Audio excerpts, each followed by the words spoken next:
Le pôle, en fait, peut nous amener effectivement beaucoup de contacts dans le domaine du transport. Et c'est une formidable occasion d'échanger pour avoir des informations du marché local.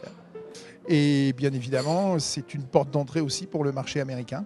Pour nous, Post Canada, ici, c'est une tribune intéressante parce que l'ensemble des manufacturiers québécois sont représentés. On fait beaucoup affaire avec les États-Unis. On a des projets d'envergure assez impressionnante, je pense. On parle d'un contrat là, qui pourrait s'en venir de l'ordre de 6 milliards de dollars. Alors, le fait qu'on soit venu ici, qu'on ait parlé avec des fabricants québécois et canadiens, c'est excellent. On est content d'être venu.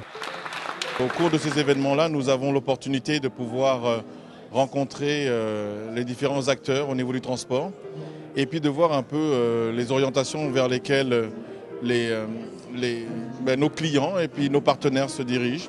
Ça nous permet aussi de valider les défis parce que nous avons au sein de notre organisation des veilles et dans ces moments-là, on peut effectivement valider si nos orientations stratégiques sont valides par rapport au contexte international. Aujourd'hui, on voulait venir pour mieux comprendre un petit peu les opportunités liées notamment au plan Nord. Prinote, en tant que donneur d'ordre, c'est sûr que c'est toujours intéressant de rencontrer toutes sortes de fournisseurs dans toutes sortes de domaines.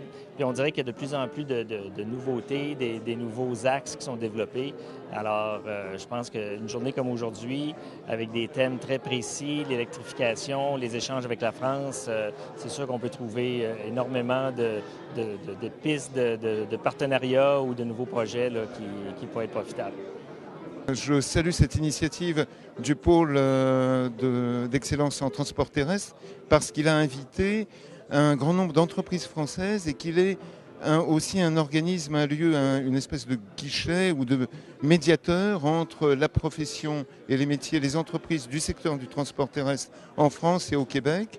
Et c'est un domaine dans lequel nous avons des compétences qui se complètent, qui se répondent les unes les autres, et donc beaucoup de projets de coopération en cours, en développement. Et le pôle d'excellence transport terrestre du Québec est un organisme moteur et porteur de cette coopération franco-québécoise dans ce secteur important des transports. Alors, ce qu'on annonce ce soir, grâce à Vincent, grâce à vos dirigeants, c'est qu'Ange Québec veut travailler avec vous pour identifier les projets qui sont porteurs, pour leur permettre naturellement de se développer et leur permettre d'atteindre un niveau de maturité comme bien des entreprises au Québec dans votre secteur connaissent.